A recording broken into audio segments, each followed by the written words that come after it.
বাংলাদেশকে ব্যর্থ রাষ্ট্রে পরিণত করতে ঘটানো হয়েছিল বিডিআর হত্যাকাণ্ড, এমন মন্তব্য করেছেন বিএনপির স্থায়ী কমিটির সদস্য অবসরপ্রাপ্ত মেজর হাফিজউদ্দিন আহমেদ।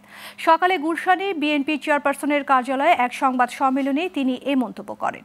বিডিআর হত্যাকাণ্ডের পর সাবেক প্রধানমন্ত্রী শেখ হাসিনার কর্মকাণ্ড বেশ রহস্যজনক ছিল বলেও দাবি করেন বিএনপির এই নেতা। বিস্তারিত আওলাদ বাবলুর প্রতিবেদনে।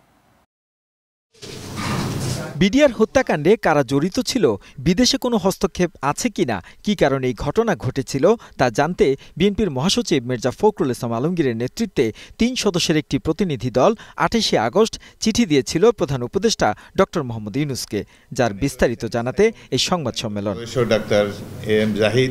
এই হত্যাকাণ্ডের নতুন তদন্ত ও পুনর্বিচারের কাজের উদ্যোগ নিয়েছে স্বরাষ্ট্র উপদেষ্টা জানিয়ে মেজর হাফিজ বলেন, সেনাবাহিনীর মনোবল ধ্বংস করে দেওয়ার জন্যই বিডিআর বিদ্রোহ ও হত্যাকাণ্ড।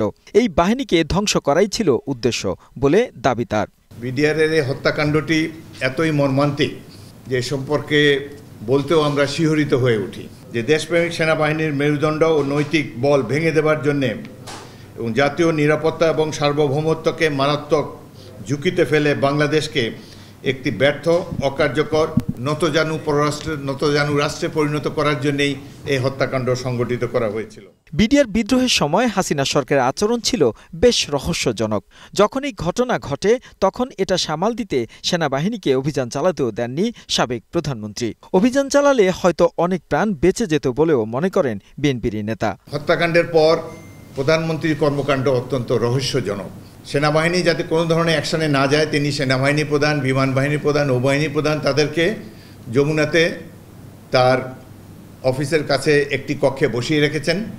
কোনো কাজ নেই, তাদের সাথে আলাপ আলোচনাও নাই। ক্রুশিয়াল টাইমে অপারেশন করলে প্রাণসমূহ রক্ষা করা যেত, এইভাবেই তিনি এই উদ্দেশ্যমূলকভাবে এটিকে নষ্ট করেন। এই হত্যাকাণ্ড সুপরিকল্পিত আর যোগসাজশ করেছে শেখ হাসিনা ও আওয়ামী লীগ নেতারা বলেও দাবি করেন মেজর হাফিজ। আওলাদ বাবলু, গ্লোবাল টেলিভিশন, ঢাকা।